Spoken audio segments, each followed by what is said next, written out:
희년을 담고 있는, 설명하고 있는 레위기 25장은 사실 레위기 본문에서 가장 중요하고 절정이며 거룩하신 하나님의 마음과 정신이 가장 뚜렷하게 드러나고 있는 중요한 본문입니다.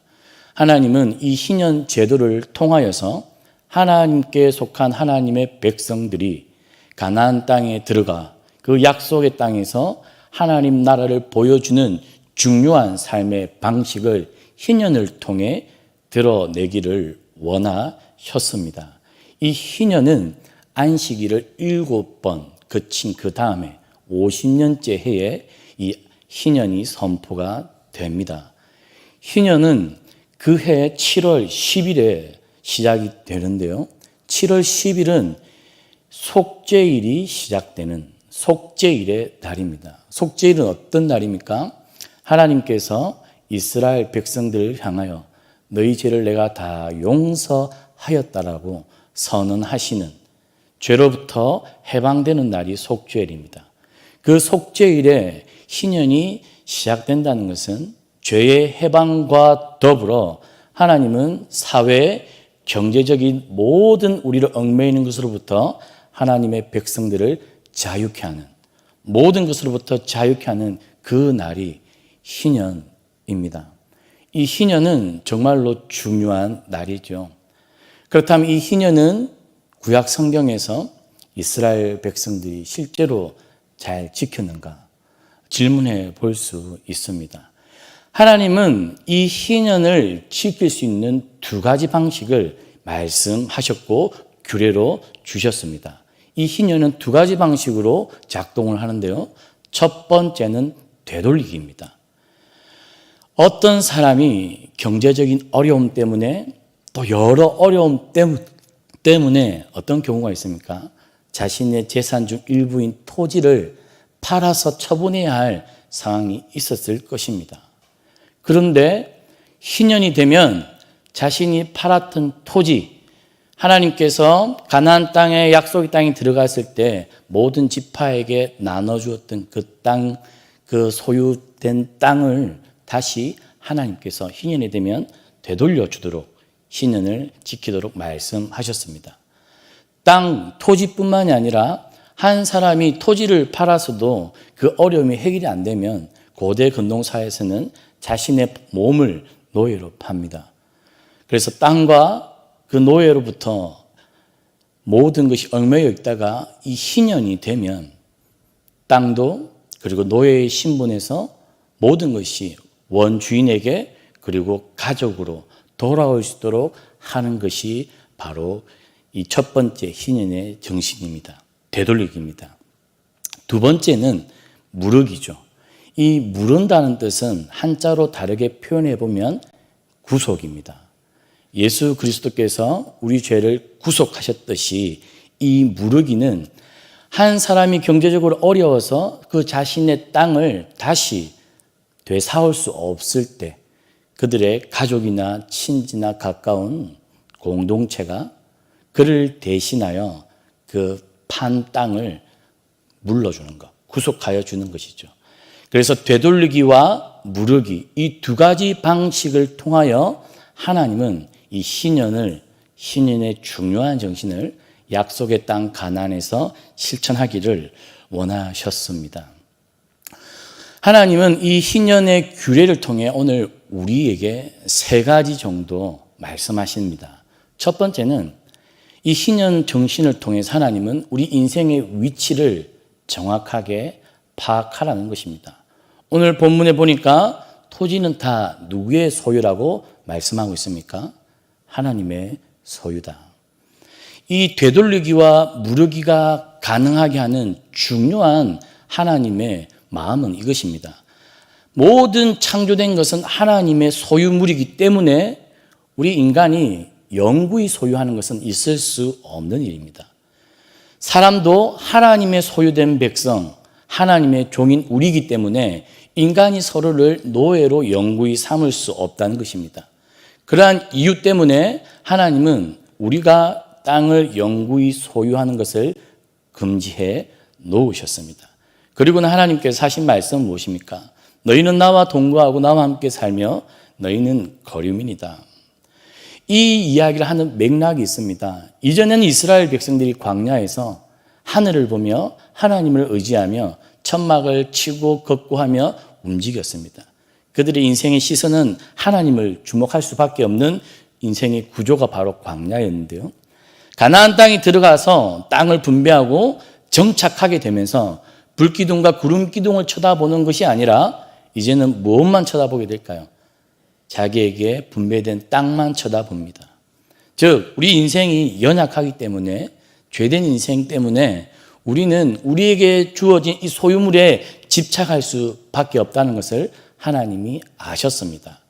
그래서 집착하지 말고 우리의 시선이 땅에 고정되지 말고 영원한 주인 되신 하나님을 보며 우리 인생은 잠시 스쳐가는, 이 땅을 거쳐가는 거류민이다라고 하나님은 우리의 인생의 위치를 가르쳐 주는 것입니다. 내일 우리 성도님들이 유럽으로 여행을 갑니다. 그 여행 기간 한 2주가 되는데요. 스페인과 영국을 다 둘러보고 올 건데, 여행 가면서 우리 권사님, 집사님, 장로님들이 허리가 불편해서 집에 있는 좋은 매트릭스를 챙겨갑니까? 나는 김치를 꼭 먹어야 해서 김치 냉장고를 들고 갑니까? 그렇지 않죠. 여행인 것을 알기 때문에 우리는 불편해도 그 불편함을 충분히 감수합니다. 왜요? 그 여행이 마치면 집으로 돌아온다는 믿음이 있기 때문에. 하나님은 그러한 생각과 마음으로 이 땅을 살아가는 것입니다. 우리가 살 영원한 본향, 하나님이 약속한 집, 저 하늘 천국이 있는데 이 땅에 너무 집착해서 마치 여행 가면서 냉장고 챙기고 침대 들고 가는 그런 어리석은 인생을 살지 말라는 것이 하나님의 교훈입니다. 그래서 하나님은 땅은 내 것이다라고 할 때 이 열왕기에 보면 나봇과 아방 이야기가 그에 해당되는 중요한 예입니다. 아방이 궁전을 짓고 좋은 가든, 포도원, 빈야들 하나 만들고 싶었습니다. 그런데 그 땅이 없어서 자신 궁궐의 주변을 둘러보니까 나봇이라고 하는 자의 포도밭이 너무나 마음에 들었습니다. 그래서 아방이 어떻게 하려고 했습니까? 많은 돈을 주고 그 땅을 살려고 했죠. 한마디로 오늘날로 말하면 내가 소유하고 있는 땅이 고속도로가 뚫린다든지 아니면 시청이 들어서면서 한순간에 벼락부자가 될 수 있는 기회였습니다. 그런데 나봇이 그 땅을 아방에게 팔았을까요? 팔지 않았습니다. 무엇이라고 나봇이 아방에게 이야기했냐면 이것은 하나님이 금하시는 것입니다. 즉 나봇 마음 안에 이 땅을 팔고 하는 것은 하나님께 허락하지 않는, 이 땅의 영원한 주인은 하나님이시기에 그래서 아합 왕에게 거절을 했죠. 그래서 거절을 당한 아합 왕이 집에 들어와서 끙끙 앓고 있을 때 그것을 대신해서 힘과 무력으로 빼앗아왔던 그 여자가 이세벨입니다. 하나님은 토지는 영구히 하나님의 것, 우리의 인생을 한번 다시 돌아보라고 말씀하고 있습니다. 혹시 저와 우리 성도님들이 가지고 있는 소유 때문에 우리가 하나님을 더 주목하지 못한다면 오늘 본문에서 우리가 한번 우리 자신을 돌아보면 좋겠습니다. 두 번째, 하나님은 이 희년 정신을 통해서 우리에게 주시는 교훈이 무엇이냐면 연약한 인생을 위한 하나님의 배려라는 것입니다. 누구나 살아갈 땅이 필요합니다. 특히 농경 시절에 땅이 없다는 것은 곧 생존권을 위협받는 일이었습니다. 영구적인 토지 거래 금지 규정은 누구에게나 최소한의 생존권을 보장해 주시려는 하나님의 따뜻한 배려입니다. 하나님은 우리 인생을 긍휼히 여기시는 분입니다. 즉 가난해서 한순간의 실수로 문제가 있어서 건강상의 문제가 있을 때 이 땅을 잃어버리면, 토지를 잃어버리면 그 인생이 망가지고 무너질 수 있다는 것이죠. 그래서 하나님은 최소한의 배려로 그 땅을, 생존권을 배려하고 있습니다. 그래서 그것이 개인에게만 오롯이 책임져 주는 것이 아니라 하나님은 무럭이 즉 구속이라는 방식을 통해 한 개인이 힘을 다해서 안 될 경우에 어떻게 한다고요? 그와 함께하고 있는 가족 공동체가, 조금 더 확장해 본다면 믿음의 공동체가 그 짐을 함께 지라는 것입니다. 그것을 잘 보여주는 본문이 있습니다. 바로 룻기서죠. 당시 이 무르기와 되돌리기, 희년 정신은 사실 이스라엘 백성들이 가나안 땅에 들어온 이래로 잘 지켜지지 않았습니다. 죄 때문에, 욕심 때문이겠죠. 나오미와 룻이 이 모압에서 다시 돌아옵니다. 베들레헴으로. 베들레헴으로 돌아왔을 때 누군가는 이 나오미의 땅을 무르기를 해 주어야 했었는데 그 책임을 누구도 지지 않으려고 했었습니다.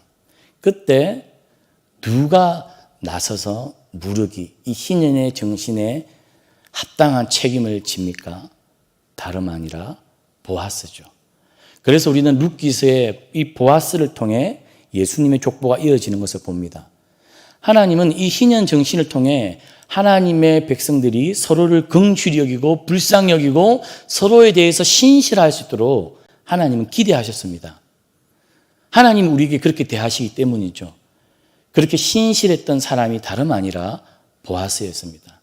사사시대의 모든 이스라엘 백성들은 자기의 욕심을 따라 자기의 소견에 따라 살았지만 한 사람이 그렇게 신실하게 이 희년 정신을 실천했다는 것이죠. 남은 그루터기가 있다는 것입니다. 저는 오늘날 우리가 오늘 여기 새벽에 나온 성도님들이 이 희년의 정신을 가지고 보아스와 같이 신실한 한 사람이 되면 좋겠습니다. 연약한 인생을 배려하신 하나님의 마음을 담아 우리도 내 가족 중에, 내 친지 중에, 또는 좀 더 넓혀 내 믿음의 공동체 식구 중에 너무나 어려워 생존권의 위협과 어려움과 스트레스 속에 살아가는 지체가 있다면 우리가 이 무르기의 정신을 한번 실천해 볼 수 있으면 좋겠습니다. 이 희년 정신은 하나님의 거룩이 추상적인 개념이 아니라 우리가 실제 살아가는 경제적인, 사회적인 삶 속에 그 거룩이 어떻게 드러나야 되는지를 너무나 잘 보여주고 있습니다. 우리가 믿음이 좋다고 자랑하고 싶은 게 있다면 이러한 하나님의 중요한 마음과 정신을 실천할 때 우리의 믿음이 빛날 것입니다. 마지막으로 이 희년, 오늘 레위기 25장이 우리에게 주는 또 다른 교훈은 무엇이냐면 하나님은 우리에게 새로운 시작을 주시기를 원하시는 분이라는 겁니다. 한 번의 실패가 영구화되는 사회는 너무 비장합니다. 그렇지 않습니까? 그것을 잘 보여주는 것이 오늘날 빈익빈 부익부입니다. 그래서 요즘 젊은 친구들이 희망을 갖지를 못합니다. 그래서 출산을 하지 않죠. 출산이 안 되니 대한민국은 점점 더 악순환 속에 들어가고 있습니다. 왜요? 이거는 희망이 없고 새로운 시작이 불가능하다라고 판단되는 많은 젊은이들의 생각과 결정 속에서 대한민국의 미래가 어두워지고 있습니다. 그러나 하나님은 다시 회복하여 새롭게 시작할 수 있는 희망이 이스라엘 공동체 안에 늘 꼽히기를 원했습니다. 지금 당장은 우리가 실수해서 어떤 건강상의 문제로 경제적으로 사회적으로 땅을 팔아야 되고 내가 누군가의 노예로 들어가야 되지만 다른 누군가의 도움 때문에 또는 희년이 되어서 자신의 가족으로 돌아올 수 있다라고 하는 희망, 그리고 다시 땅이 원주인에게 돌아와서 이전의 실수를 만회할 수 있는 기회가 있다라고 믿을 수 있는 이 사회 속에서 언제든지 이스라엘 공동체는 하나님과 그 공동체 안에서 새로운 시작이 가능한 사회였습니다. 그렇다면 이 레위기 25장의 희년의 정신이 가나안 땅에서 만약에 실현되었다면 얼마나 그 하나님 나라가 이방 나라와 달랐겠습니까? 얼마나 많은 이방 나라 사람들이 이 가나안 땅에 하나님의 백성이 되고자 구름대처럼 몰려들었을까요? 그 고대 근동 사회에서는 한 번 노예가 되면 그 아들도 노예가 되어야 되고 그 아들의 아들도 노예가 되는 비참한 현실 속에서 사실은 우리 조선사회까지만 해도 노예가 있었고요. 영국도 온 세상에 이 노예 제도는 최근까지 있지 않았습니까? 얼마나 이 희년 정신이 대단한 것입니까? 하나님의 마음이 이해가 됩니까? 우리가 하나님은 거룩하십니다 라고 할 때 하나님은 빈 진공 속에서 먼지 하나 묻지 않는 그 거룩을 말씀하시는 것이 아니라 하나님이 우리를 얼마나 사랑하시고 얼마나 우리를 배려하시고 우리가 더불어 사는 그 사회가 올바르기를 원하시는지, 그것이 바로 하나님의 거룩함이 우리가 눈으로 보일 수 있는 방식입니다. 하나님은 내가 거룩하니 너희도 거룩하라라고 말씀할 때 우리가 진공 속에서 먼지를 묻지 말라고 하시는 것이 아니라 하나님이 서로를 배려하고 서로를 대한 태도가 내가 너희를 대하는 태도처럼 하라는 것입니다. 거룩은 다름 아니라 하나님을 사랑하는 것이요 이웃을 사랑하는 방식으로 레위기는 결론되어 갑니다. 저는 우리 성도님들이 이 레위기 25장을 묵상하면서 하나님이 우리 인생의 주인이신 것과 그 주인이신 하나님이 우리 이 연약한 인생을 얼마나 배려하시는지, 우리에게 얼마나 새로운 희망을 다시 주기를 원하시는지, 우리가 잘못되더라도 다시 용서하시고 우리 인생이 망가지더라도 다시 하나님 안에서 새 출발하기를 원하시는 그 하나님의 마음을 깨달아 우리도 누군가에게 하나님처럼 기회를 줄 수 있고 도움을 줄 수 있고 내 밥그릇만 차지하는 인생이 아니라 다른 사람을 위해 내 것을 나누어 줄 수 있는 그런 인생으로 살기를 주님의 이름으로 축복합니다. 하늘에 계신 우리 아버지 이름을 거룩하게 하시며 아버지의 나라가 오게 하시며 아버지의 뜻이 하늘에서와 같이 땅에서도 이루어지게 하소서. 오늘 우리에게 일용할 양식을 주시고 우리가 우리에게 잘못한 사람을 용서하여 준 것 같이 우리 죄를 용서하여 주시고 우리를 시험에 빠지지 않게 하시고 악에서 구하소서. 나라와 권능과 영광이 영원히 아버지의 것입니다. 아멘.